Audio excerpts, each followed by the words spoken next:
నేను మీ రవిప్రకాష్. దేశంలో కొత్త ప్రభుత్వం ఎవరిదో తేలేందుకు మరికొన్ని గంటల టైమే మిగిలి ఉంది. ఇదే సమయంలో ఏపీలో ఏ ప్రభుత్వం రాబోతోంది, ఎగ్జిట్ పోల్స్ నిజమవుతాయా లేదా అన్న ప్రశ్నలు జనాల్లో ఉన్నాయి. ఇలాంటి అనుమానాలకు మేము సమాధానం ఇవ్వబోతున్నాం. ఎగ్జిట్ పోల్స్ కంటే ముందు RTV pre poll study report ఇచ్చాం. ఇప్పుడు పోస్ట్ పోల్ స్టడీ ఇవ్వబోతున్నాం. ఈ నెల రోజుల్లో ఆంధ్రప్రదేశ్ రాజకీయాల్లో చాలా మార్పులు వచ్చాయి. పోలింగ్ రోజు గ్రౌండ్ నుంచి మేము సేకరించిన సమాచారం ఇదే స్పష్టం చేస్తుంది.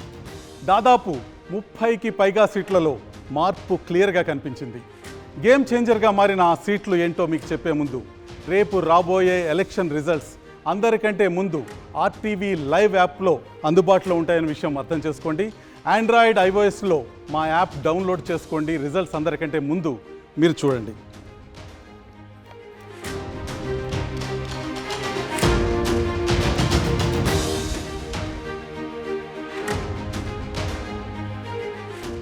నా రైట్ సైడ్ మీకు ఏపీ అసెంబ్లీ కనిపిస్తుంది. లెఫ్ట్ సైడ్ ఏపీ మ్యాప్ ఉంది. రేపు ఈ అసెంబ్లీలో అధికార స్థానాల్లో ఎవరు కూర్చోబోతున్నారో కాసేపట్లో మీకు చూపించబోతున్నాను. ఈ ఫైనల్ రిపోర్టుకు ముందు 2 రోజుల కిందట వచ్చిన ఏపీ పోల్ ఆఫ్ పోల్స్ ఇప్పుడు చూద్దాం. వివిధ సర్వే సంస్థలు, ఇతర మీడియా ఆర్గనైజేషన్స్ చేసిన పోల్ ఆఫ్ పోల్స్లో టీడీపీ కూటమికి 117, అధికార వైసీపీకి 58 స్థానాలు వస్తాయని తేలింది.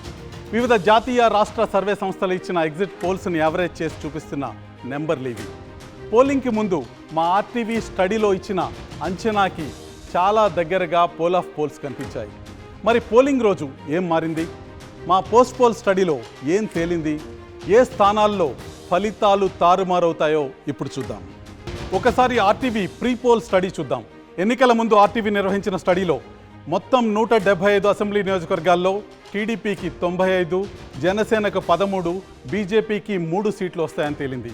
వైసీపీ 63 స్థానాల్లో విజయం సాధిస్తుందని, కాంగ్రెస్ 1 స్థానంతో పరిమితం అవుతుందని మా ప్రీ పోల్ స్టడీలో తేలింది.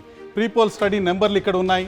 Telugu Desam party 95 స్థానాల్లోనూ, Telugu Desam party మిత్రపక్షం Janasena 13 స్థానాల్లోనూ, Bharatiya Janata party 3 స్థానాల్లో విజయకేతనం ఎగరవేస్తాయని, మొత్తం కూటమి 111 స్థానాల్లో విజయం సాధిస్తుందన్న విషయం ప్రీ పోల్ స్టడీలో తేలింది. కాంగ్రెస్ పార్టీ బోణి కొట్టబోతుంది, 1 సీట్లో విజయం సాధించబోతుందని, వైఎస్ఆర్ కాంగ్రెస్ పార్టీ 63 స్థానాల్లో విజయం సాధించబోతుందని ప్రీ పోల్ స్టడీలో తేలింది. మరి ఎలక్షన్ రోజు, ఎన్నిక రోజు ఎటువంటి మార్పుల్ని ఆర్టీవీ స్టడీ చేసింది, ఆర్టీవీ అబ్జర్వ్ చేసింది? తూర్పుగోదావరిలో ఉన్న 19 స్థానాలు చాలా కీలకమైనవి ఆంధ్రప్రదేశ్ ఫలితాల విషయంలో. మొత్తం ఆంధ్రప్రదేశ్ ఫలితం కూడా తూర్పుగోదావరి ఫలితం మీద ఆధారపడి ఉంటుంది. తూర్పుగోదావరిలో ఉన్న 19 స్థానాల్లో తెలుగుదేశం 10 స్థానాల్లో, తెలుగుదేశం మిత్రపక్షం జనసేన 5 స్థానాల్లో, వైసీపీ 4 స్థానాల్లో విజయం సాధిస్తున్నాయి. తునిలో దాడిశెట్టి రాజా వైసీపీ తరఫున, ప్రతిపాడులో పరుపుల సత్యప్రభ తెలుగుదేశం తరఫున, పిఠాపురంలో పవన్ కళ్యాణ్ జనసేన అధినేత జనసేనకు విజయం అందజేస్తున్నారు. కాకినాడ రూరల్లో పంతం నానాజీ జనసేన జెండా ఎగరవేస్తున్నారు. పెద్దాపురంలో నిమ్మకాయల చిన్న రాజప్ప తెలుగుదేశాన్ని గెలిపిస్తున్నారు. అనపర్తిలో సత్తి సూర్యనారాయణ వైసీపీని గెలిపిస్తున్నారు. ఇతర అభ్యర్థులు తూర్పుగోదావరిలో విజేతల విషయాన్ని ఒకసారి చూస్తే కాకినాడ సిటీలో కొండబాబు తెలుగుదేశానికి విజయం అందిస్తున్నారు. రామచంద్రపురంలో పిల్లి సూర్యప్రకాష్ వైసీపీకి విజయాన్ని అందజేస్తున్నారు. ముమ్మిడివరంలో దాట్ల సుబ్బరాజు తెలుగుదేశానికి విజయాన్ని అందజేస్తున్నారు. అమలాపురంలో ఆనందరావు తెలుగుదేశాన్ని విజయం వైపుకి నడిపిస్తున్నారు. రాజోల్లో దేవవరప్రసాద్ జనసేన పార్టీని గెలిపిస్తున్నారు. గిడ్డి సత్యనారాయణ పి గన్నవరంలో జనసేన పార్టీకి విజయాన్ని అందజేస్తున్నారు. కొత్తపేటలో బండారు సత్యానందరావు తెలుగుదేశం పార్టీని గెలిపిస్తున్నారు. మండపేటలో వేగుళ్ల జోగేశ్వరరావు తెలుగుదేశం పార్టీ తరఫున విజేతగా నిలుస్తున్నారు. రాజానగరంలో బత్తుల రామకృష్ణ జనసేన పార్టీని గెలిపిస్తున్నారు. రాజమండ్రి సిటీలో ఆదిరెడ్డి వాసు తెలుగుదేశానికి విజయాన్ని అందజేస్తున్నారు. ఇక రాజమండ్రి రూరల్లో గోరంట్ల బుచ్చయ్య చౌదరి తెలుగుదేశం పార్టీని గెలిపిస్తున్నారు. జగ్గంపేటలో జ్యోతుల నెహ్రూ తెలుగుదేశం పార్టీ తరఫున విజేతగా నిలుస్తున్నారు.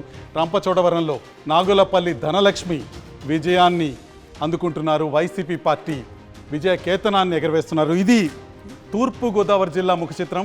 ఇక పశ్చిమ గోదావరి జిల్లాలో పరిస్థితి ఏ విధంగా ఉంది అని మనం ఒకసారి చూద్దాం. పశ్చిమ గోదావరి జిల్లాలో ఉన్న 15 నియోజకవర్గాల్లో తెలుగుదేశం 7 నియోజకవర్గాల్లో, జనసేన పక్షం, తెలుగుదేశం మిత్రపక్షం 4 నియోజకవర్గాల్లో, వైసీపీ 4 నియోజకవర్గాల్లో విజయం సాధిస్తున్నాయి. కొవ్వూరులో తెలుగుదేశం తరఫున ముప్పిడి వెంకటేశ్వరరావు విజయం సాధిస్తున్నారు. నిడదవల్లో కందుల దుర్గేష్ జనసేన పార్టీకి విజయాన్ని అందజేస్తున్నారు. ఆచంటలో పితాని సత్యనారాయణ తెలుగుదేశం జెండా ఎగరవేస్తే, పాలకొల్లులో నిమ్మల రామానాయుడు తెలుగుదేశం పార్టీ తరఫున విజయం సాధిస్తున్నారు. ఇక నరసాపురంలో జనసేన పార్టీ తరఫున బొమ్మిడి నాయకర్ గెలుస్తున్నారు. భీమవరంలో పులపర్తి రామాంజనేయులు జనసేన విజయ కేతనాన్ని ఎగరవేస్తున్నారు. ఉండిలో రఘురామకృష్ణరాజు తెలుగుదేశం పార్టీ తరఫున గెలవబోతున్నారు. తణుకులో అరిమిల్లి రాధాకృష్ణ తెలుగుదేశం విజయ కేతనాన్ని ఎగరవేయబోతున్నారు. తాడేపల్లిగూడెంలో పొలిశెట్టి శ్రీనివాస్ జనసేనను గెలిపిస్తుంటే ఉంగుటూరులో పుప్పాల వాసుబాబు వైసీపీని గెలిపిస్తున్నారు. దెందులూరులో అబ్బయ్య చౌదరి వైసీపీని గెలిపిస్తున్నారు. ఏలూరులో బడేటి చంటి తెలుగుదేశం పార్టీ తరఫున విజేతగా నిలుస్తున్నారు. గోపాలపురంలో మద్దిపాటి వెంకటరాజు తెలుగుదేశం పార్టీని గెలిపిస్తున్నారు. పోలవరంలో తెల్లం రాజ్య లక్ష్మి వైసీపీ విజయ కేతనాన్ని ఎగరవేస్తున్నారు. ఇక చింతలపూడిలో కంభం విజయరాజు వైసీపీకి విజయాన్ని అందజేస్తున్నారు. ఇది పశ్చిమ గోదావరి జిల్లా ముఖ చిత్రం. పశ్చిమ గోదావరి జిల్లాలోని 15 స్థానాల్లో టీడీపీ 7, జనసేన 4, వైసీపీ 4 స్థానాల్లో విజయం సాధించబోతున్నాయి. టీడీపీ 99 స్థానాల్లో గెలుస్తుందని తేలింది. జనసేన 18, బీజేపీ 3 చోట్ల విజయకేతనం ఎగరవేయబోతున్నాయి. ఇక వైసీపీ 53 స్థానాలకే పరిమితం అవుతుందన్న విషయం కూడా పోస్ట్ పోల్ స్టడీలో అర్థమవుతుంది. ఏపీలో ఉనికి కోల్పోయిన కాంగ్రెస్ పార్టీ ఈసారి 2 స్థానాల్లో గెలుస్తుందని మా పోస్ట్ పోల్ స్టడీలో తేలింది. ఓవరాల్గా తెలుగుదేశం కూటమి 120 సీట్లు దక్కించుకోబోతుంది.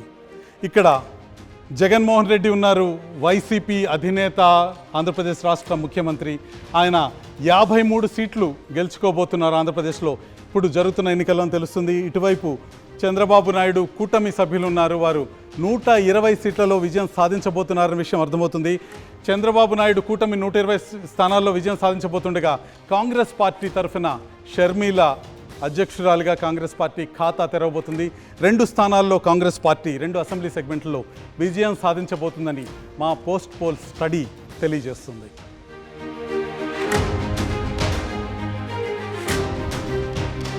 పోలింగ్కి ముందు ఆర్టీవీ ప్రీ పోల్ స్టడీలో ఏం చెప్పిందో, పోస్ట్ పోల్ స్టడీలో ఎన్ని స్థానాల్లో గెలుపు తారుమారైందో ఇప్పుడు చూద్దాం.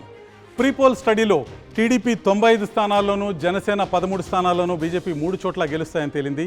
వైసీపీ 63 స్థానాల్లో, కాంగ్రెస్ 1 చోట గెలుస్తుందని చెప్పాం. ఇక పోస్ట్ పోల్ స్టడీలో టీడీపీ 99, జనసేన 18, బీజేపీ 3 సీట్లు గెలుస్తాయని తేలింది.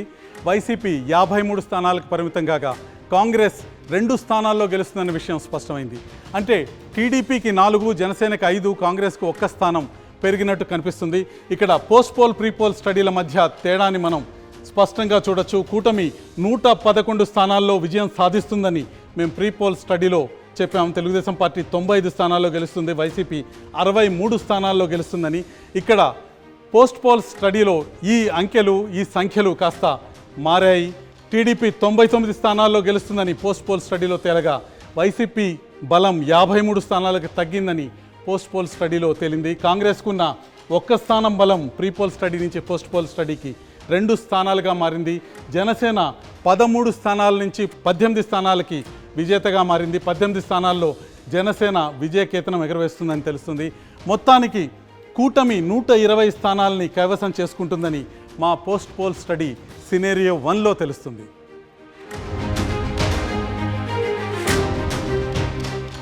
మనం ముందుగానే అనుకున్నట్టు రెండో సినారియో అందరికీ షాకింగ్గా ఉండబోతోంది. అదేంటో ఇప్పుడు చూద్దాం. మా పోస్ట్ పోల్ స్టడీలో సెకండ్ సినారియో ప్రకారం టీడీపీ కూటమి 150కి పైగా స్థానాల్లో గెలవబోతోంది. ఈ సైలెంట్ వేవ్ నిజమైతే గత ఎన్నికల్లో టీడీపీ గెలిచిన 23 కంటే తక్కువ సీట్లను వైసీపీ గెలుచుకునే అవకాశం కనిపిస్తుంది. కాంగ్రెస్ 2 చోట్ల విజయం సాధిస్తుంది. మొత్తంగా ఆర్టీవీ 2 సినేరియోల్లోనూ టీడీపీ కూటమి ఖచ్చితంగా అధికారంలోకి రాబోతుందని క్లియర్ కట్గా తేలింది. అయితే 150కి పైగా సీట్లు రావటానికి కారణాలేంటో ఇప్పుడు ఒక్కసారి చూద్దాం. టీడీపీకి అనుకూల వాతావరణం క్రియేట్ చేసిన కారణాల్లో చంద్రబాబు అరెస్ట్ ప్రధానంగా కనిపిస్తుంది. చంద్రబాబు అరెస్ట్ ప్రభావం కామన్ పబ్లిక్లో పెద్దగా కనిపించకపోయినా పార్టీ క్యాడర్ని మాత్రం తీవ్రంగా కదిలించింది. తమ నాయకుడిని జైలుకు పంపిన వైసీపీని ఓడించాలన్న కసి టీడీపీ క్యాడర్లో తీవ్రంగా కనిపించింది. అందుకే ప్రతి నియోజకవర్గంలో తెలుగుదేశం నేతలు, కార్యకర్తలు ఎప్పుడూ లేని విధంగా ఎలక్షనీరింగ్లో పై చేయి సాధించారు. వీరికి జనసేన, బీజేపీ నుంచి మంచి మద్దతు వచ్చింది. ఈ పరిణామాలతో రాష్ట్ర వ్యాప్తంగా కూటమికి ఒక వేవ్ క్రియేట్ అయింది. ప్రధానంగా జగన్పై 4 అంశాల్లో జనంలో స్పష్టమైన వ్యతిరేకత కనిపించింది. అందులో ల్యాండ్ టైటిలింగ్ యాక్ట్ గెలుపోటములను మార్చేసింది. తమ భూమిపై హక్కులు ప్రభుత్వానికి వెళ్ళిపోతాయన్న భయం జనంలో చాలా స్పష్టంగా ఎన్నిక ముందు కనిపించింది. పాస్బుక్లపై జగన్ ఫోటోలు వేసుకోవటం జనాల్లో అనుమానాలకు బలాన్ని చేకూర్చింది. ఇది జగన్పై వ్యతిరేకతకు దారితీసింది. ఇక మరో అంశం మద్యం అమ్మకాలకు సంబంధించిన అంశం. మద్యం అమ్మకాలు వైసీపీ ప్రభుత్వానికి భారీ వ్యతిరేకతను తీసుకొచ్చాయి. చీప్ బ్రాండ్లు, అత్యధిక రేట్లు చాలా నెగిటివ్ ఇంపాక్ట్ని క్రియేట్ చేశాయి. కుటుంబం పెద్ద సంపాదన అంతా మద్యానికే సరిపోతుందన్న ఆందోళనతో పాటు తమ మగవారు అనారోగ్యానికి గురవుతున్నారని ప్రభుత్వంపై మహిళలు ఆగ్రహంగా ఉన్నట్టు స్పష్టంగా కనిపించింది. ఇక మరో ప్రధానమైన అంశం రోడ్లు దారుణంగా ఉండటం బలమైన నెగిటివ్ ఇంపాక్ట్కు కారణమైంది. గ్రామాల్లో, పట్టణాల్లో రోజు పెద్ద పెద్ద గుంతల రోడ్లతో ఈ 5 ఏళ్లు నరకం చూశామన్న ఆవేదన మెజార్టీ జనంలో ఉంది. అదే వైసీపీ పట్ల ప్రజా వ్యతిరేకతను పెంచినట్టు స్పష్టంగా కనిపిస్తుంది. హౌసింగ్ మరో ప్రధానమైన అంశం. ఇళ్ల స్థలాల అంశం పాజిటివ్ అవుతుందని వైసీపీ భావిస్తున్న గ్రౌండ్లో అందుకు భిన్నమైన ట్రెండ్ కనిపిస్తుంది. 60 గజాల స్థలాలే ఇవ్వటం, అది ఊరికి దూరంగా మునిగిపోయే చోట్ల ఇచ్చారనే తీవ్ర అసంతృప్తి మహిళల్లో చాలా చోట్ల కనిపించింది. ఈ అంశాలన్నీ జగన్కు, వైసీపీ ప్రభుత్వానికి పెద్ద స్థాయిలో నెగటివ్ ఇంపాక్ట్ క్రియేట్ చేయడానికి పనికొచ్చాయి. ఇక మహిళా ఓటు గురించి ప్రధానంగా చర్చ జరుగుతుంది. ఏపీ రాజకీయ పక్షాలు మహిళా ఓటు ఎవరికి వచ్చిందన్న విషయం గురించి తీవ్రంగా వాదులాడుకుంటున్నాయి. మహిళలు విపరీతంగా ఓటు వేశారని, వారు అధికార పక్షం వైపు ఓట్లు కురిపించారని ప్రచారం జోరుగా సాగుతుంది. ఈ విషయంలో వాస్తవాల్ని ఒక్కసారి చూద్దాం. ఏపీలో 24 నియోజకవర్గాల్లో మాత్రమే పురుషుల కంటే మహిళా ఓటర్లు అధికంగా ఉన్నారు, వారు ఓటు చేశారు. 2019 ఓటింగ్ తర్వాత అప్పుడు అధికారంలో ఉన్న టీడీపీ నేతలు కూడా ఇదే వాదన మనకు వినిపించారు. మహిళలు ఎక్కువ మంది మాకు ఓటు వేశారు, ప్రభుత్వానికి అనుకూలంగా ఉన్నారని. కానీ ఫలితం మాత్రం మరో రకంగా కనిపించింది. అధికార వైసీపీ మద్యం పాలసీ మహిళల్ని బాగా ఆందోళనకు గురిచేస్తుందన్నది వాస్తవం. ఇదే వ్యతిరేకత మహిళా ఓటర్లో వ్యక్తమైందని ఆర్టీవీ స్టడీలో తేలింది. ఏపీ అసెంబ్లీ పిక్చర్ ఇప్పుడు చూసాం. ఇక ఆంధ్రప్రదేశ్ లోక్సభ కథ ఇంకా మిగిలే ఉంది. పార్లమెంటు స్థానాల్లోనూ షాకింగ్ మార్పులే ఉండబోతున్నాయి. ఏపీ లోక్సభ లెక్కలతో మరి కాసేపట్లో మళ్ళీ మీ ముందుకు వస్తాను. అప్పుడు దాకా సెలవు.